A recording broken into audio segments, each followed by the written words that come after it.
For my birthday, my family took me to a cheap buffet and gave me a card that read, "Maybe next year you'll do something worth celebrating." Everyone laughed, even my mother. I just smiled, took a photo, and left without a word. 3 days later, they were panicking in the family group chat.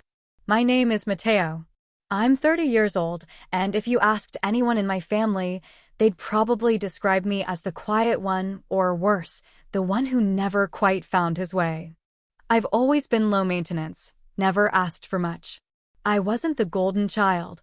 That title belonged to my older brother, Sergio, who followed in Dad's footsteps in finance, or my younger sister, Claudia, who is practically a lifestyle influencer with a Pinterest-perfect life. I followed my own path, built a quiet career in software development, mostly remote work, good salary, and never bragged about it. I liked living under the radar. But what I didn't realize was that my family wasn't just ignoring me, they saw me as a kind of joke. It started like always, a message from Mom in the family chat. "Birthday dinner for Mateo this Friday, any suggestions?" That was fine. I even felt a flicker of hope. Maybe this year would be different. Maybe they'd remember that I don't eat meat, or that I mentioned a new place that opened downtown. But then the replies started. "Sergio, don't let's go anywhere expensive. Save the good places for actual accomplishments." Claudia added, "Ha ha ha, true. Buffet." And Mom just reacted to both messages with a thumbs up. Nobody asked me what I wanted. Nobody asked if I had plans. Like every year, they made the decision, and I just went along. Friday arrived. I showed up at that sad buffet with dim lighting, sticky tables, the kind of place where the sneeze guard is older than most of the staff. Everyone was already seated, halfway through their plates. No decorations, no cake, just a half-hearted, "Hey, birthday boy," from my Uncle Don Francisco between bites of lukewarm mac and cheese. I smiled, nodded, sat down, and tried not to take it personally. I'd gotten used to fading into the background. But then came the card. A plain white envelope, no writing on the front. Inside, a generic happy birthday message printed in cursive, and someone had scrawled in blue pen, "Maybe next year you'll do something worth celebrating." I stared at it for a second. I thought it was a joke, but from the way Sergio chuckled, how Claudia sucked up her soda and said, "Just a little motivation," and the way Mom smiled like it was some witty remark, it wasn't a joke. It was how they really saw me, as the one who never measured up. I didn't say anything. I just smiled, pulled out my phone, and took a quick picture of the card on the table, the cheap buffet plates in the background, my family laughing in between. Then I stood up, left the card on the table, and said, "Thanks for the dinner." No sarcasm, no anger, just calm. I walked out before anyone could respond. The silence that followed was probably the loudest moment of the night. Nobody came after me. Nobody texted. I sat in my car with the photo, still on my phone screen, and just stared at it for a long time. Something in me shifted that night. I wasn't angry, not really. I was tired. Tired of being the quiet one. Tired of being their scapegoat for every unspoken tension in the family. I'd spent the last 3 years building something they didn't know about. Freelance contracts, licensing agreements, a side project that had quietly taken off. I hadn't told them because I didn't need their validation, but now I realized I didn't want their pity gifts either. 3 days later, the family chat lit up like a Christmas tree. It started with Claudia, "Did anyone else lose access to Netflix?" Then Sergio, "HBO and Spotify too? What's going on?" Mom followed, "I can't open the Dropbox link for the family photos." And finally, Dad, who rarely texted, chimed in, "The Wi-Fi stopped working. Mateo, can you check the account?" I didn't respond. Not yet. I wanted them to worry. Just a little. They didn't know that every streaming service, every cloud account, every utility bill had been in my name since 2020, when Dad lost his job and I discreetly offered to help while they got back on their feet. I never mentioned it, never asked for thanks, but I kept the receipts. And I was done being the background character in a family that only noticed me when something needed fixing. What really sent them into a panic wasn't Netflix or the electric bill. It was the message I sent that night. A photo. The same one I took at the buffet. No text, just the image. Sergio was the first to respond. Seriously? Grow up, Mateo. Then Mom, are you really doing this over a birthday card? Claudia added, it was a joke. He's being so dramatic. I didn't reply. I disconnected completely. Blocked the family chat, muted their numbers, and went on with my day. But that silence didn't last long because what they hadn't grasped yet, what would hit them like a brick the next morning, was that I hadn't just cut off their comforts. I'd disconnected something much bigger. Wednesday morning, I woke up to 30+ missed calls. My phone was vibrating nonstop like it had a personal vendetta. I didn't answer any, but I checked the voicemails. Each one more desperate than the last. Mateo, honey, call me. Your father is trying to contact the bank and nothing is working. Mateo, I'm not trying to fight or anything, but we're trying to access the shared drive for the tax documents. Where is everything? Another message came shortly after. Mateo, this is serious. The mortgage payment bounced. Dad says your name is still on the account. What is going on? That last sentence made me pause. They finally realized what they'd let slip through their fingers. 3 years ago, when things weren't so great for the family, when Dad lost his job, when Claudia had to drop out of her master's for a semester, when Sergio lost a chunk of his savings in a can't-miss crypto scheme, I stepped in. Quietly. I'd just landed a big freelance contract with a startup that exploded shortly after. I didn't make a fuss, didn't seek attention. I just offered to help. Let the bills redirect to my accounts, took over the mortgage to save them from default, added everyone to my family plan, covered their subscriptions, the cloud storage, even the security system. Not because they asked, but because I thought that's what family did. And not once, not a single time, did anyone say thank you. They treated it like it was a favor I owed them. The moment I stepped out of that invisible structure, their whole stability started to crumble. And the truth is, I didn't do it to hurt them. I did it to protect myself. But the hurt that came as a side effect. Claudia was the first to switch tactics. She sent me a long, guilt-tripped voicemail saying how everyone makes mistakes, that she didn't mean anything by the card, and that maybe it was time we all sat down and talked like adults. She even tacked on a casual, "I'm really proud of you," by the way, as if it was something she'd simply forgotten to tell me in the past 5 years. Then Mom texted again, but this time her message was short and sharp. You're punishing your whole family over a misunderstanding. This isn't how adults behave. That sentence stung, not because I believed it, but because it was so familiar. It was their default reaction anytime someone didn't follow the family script, minimize the offense, shift the blame, present the reaction as irrational. So I broke my silence with a single reply, I'm not punishing anyone. I'm just done being invisible until you need something. You made your feelings clear. Now I'm making mine clear. Nobody replied for a whole day. Then it was Sergio, but not with a text or a voicemail. He showed up in person. I was at my apartment. Small, quiet, mine. I hadn't told them I'd moved 6 months ago, partly because I didn't think anyone would care. But I guess he still had the old address saved from when I helped him set up a tax form. I heard the doorbell. Ignored it. Then louder knocks. Finally, I opened it, and there he was. My golden brother, dressed like he'd come straight from work, holding a 6-pack of beer, assuming I still drank that. Can we talk? He asked. I leaned against the doorframe. Are you here to apologize? He sighed, shifted his weight from one foot to the other, uncomfortable. Look, that dinner wasn't an attack. It was a joke. We all joke around. You never talk, so how are we supposed to know when something actually bothers you? That was the moment. The moment I realized they didn't understand. None of them. They had built a reality where my silence was interpreted as weakness, where my lack of complaints was seen as compliance. You're not supposed to treat someone like garbage and then say, well, you didn't say anything, so how does decency work? I said. He looked surprised, like the idea had never occurred to him. Okay, fair enough. So, what do you want?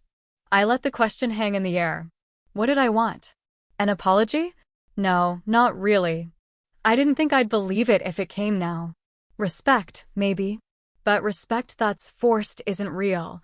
What I wanted was distance. Freedom. A life that wasn't tethered to a group of people who only remembered my name when a bill was due. So I told him I don't want anything. That's the point.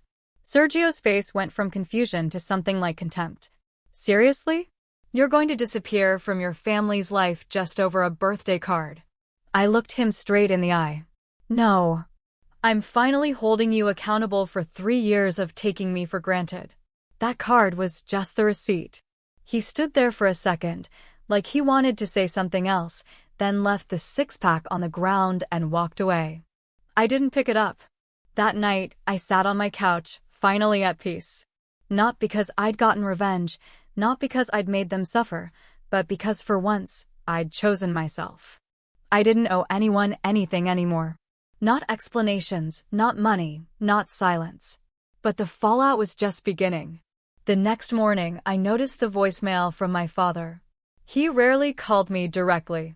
He was more of the group message and silent nod type. His voice was raspy, and in the message, he sounded unusually calm, but I could hear the frustration simmering beneath. Mateo, your mother is distraught. Your sister is crying. You've made your point. Now act like a man and fix this. Family isn't something you abandon when it's inconvenient. I listened to it twice. That line, act like a man and fix this, echoed in my head like a warning bell. It wasn't a plea, or even a negotiation. It was an order. The same one I'd heard my whole life, disguised as concern, but rooted in control. That's how it always was with Dad.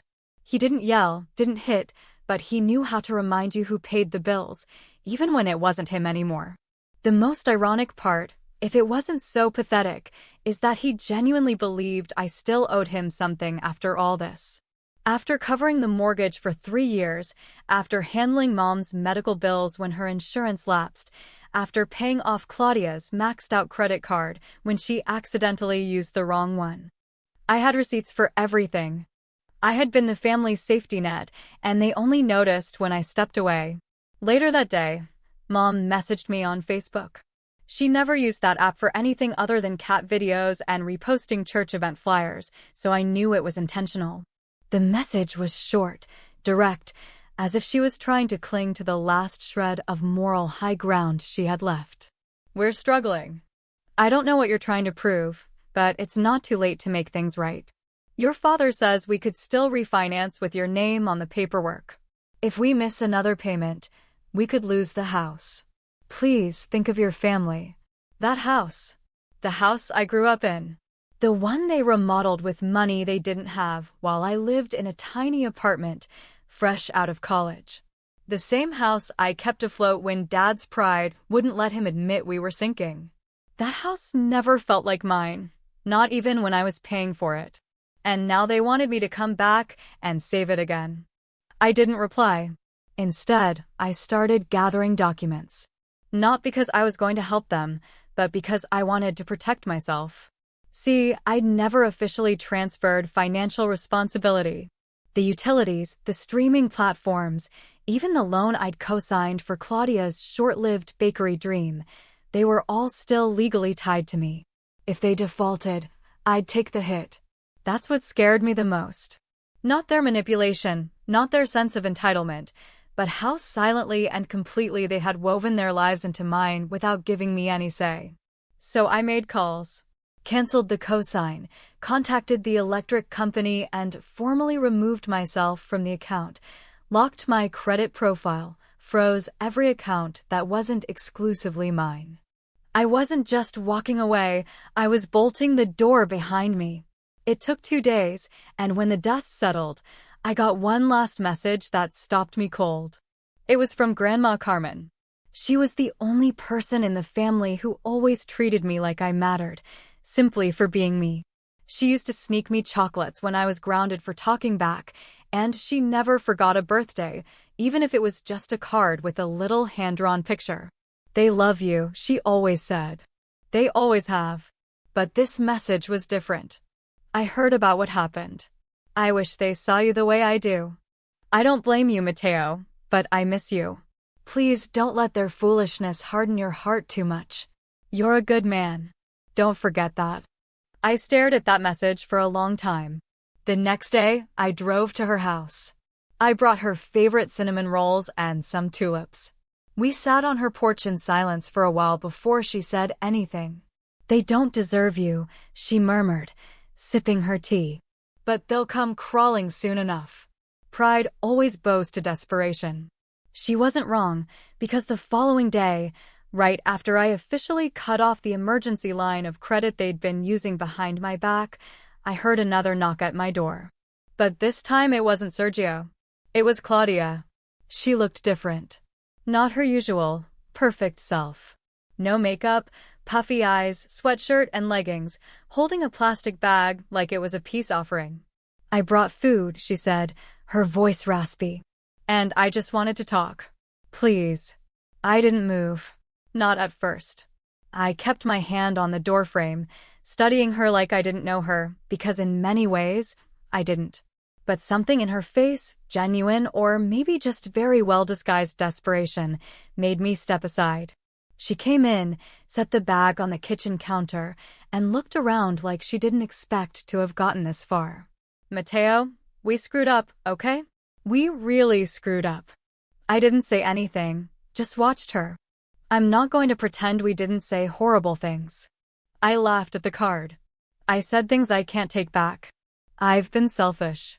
But I didn't know how much you were carrying for all of us. I didn't know because I didn't want to know. It was easier to believe you were just the quiet one, the one who didn't have anything important going on. She looked up, her eyes glassy. But you were the one holding everything together. And now it's all falling apart. And suddenly the room went silent. She was right. It was all falling apart. And I could feel the moment coming, the moment where she'd ask me to fix it. But I wasn't the same person who had sat silently at that buffet table last week. I looked at Claudia for a long moment before answering. She squirmed under my silence, biting her bottom lip like she was waiting for a blow that hadn't landed yet. I didn't come here to beg, she said quietly, as if anticipating the accusation. I just thought if you understood where we were coming from, you might reconsider. Where you were coming from? I asked. That I'm not worth celebrating until I do something that fits your idea of success? That I'm the guy everyone remembers when a bill comes due or the Wi-Fi goes down? She closed her eyes like the words were physically hitting her. I know it was horrible, but we thought you were okay with it. You never complained, never said anything. You just helped, like it didn't matter. I finally sat down. My voice was quiet, but I could feel the pressure behind it. Years of unspoken words fighting to get out. You know what's ironic? I said. I used to think it didn't matter either.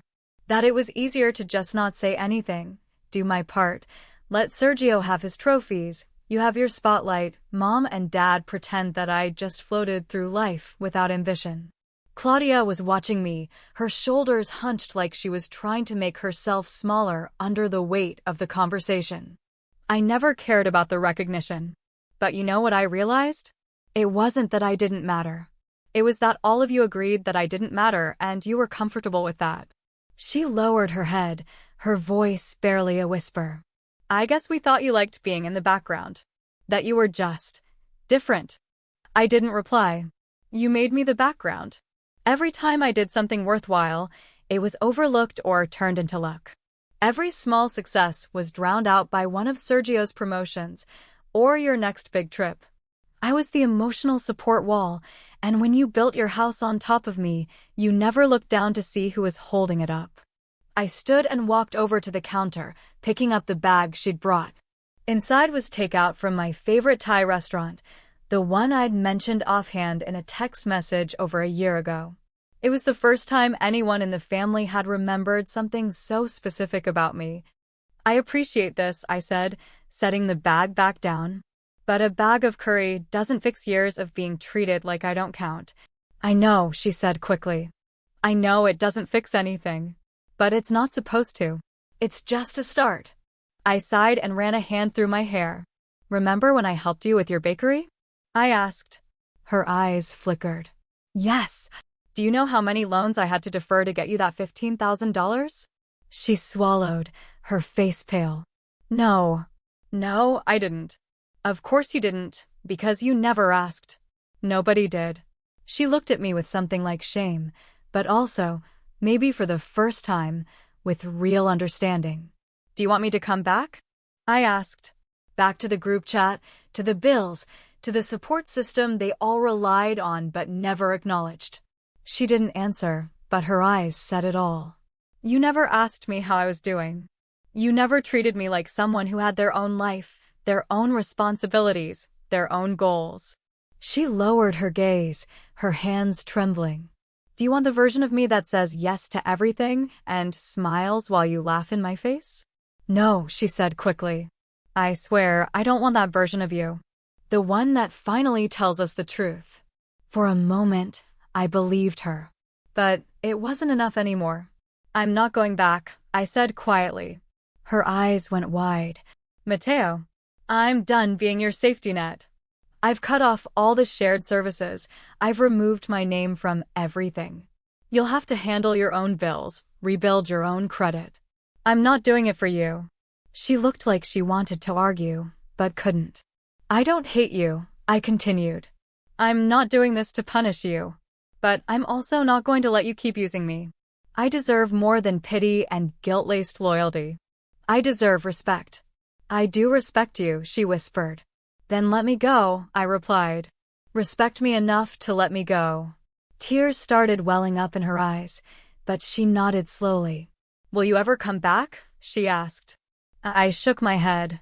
Not until you treat me like someone you actually want in your life, not just someone you need. She stood, her hands shaking as she picked up the bag of food. She held it out to me. Keep this, she said. Even if you don't want to see us again, at least eat something. Please. I took it. It was the only thing I accepted. When she left, I locked the door behind her and, for the first time in years, felt something lift off my shoulders. The silence in the apartment was no longer empty, it was peaceful. I spent the next few weeks in almost complete solitude. No group chats, no frantic calls, no obligations pulling me in every direction except my own. I used that time to build my life, something just for me. I accepted a new remote contract with a tech company in Sweden. I paid off the last of my deferred loans.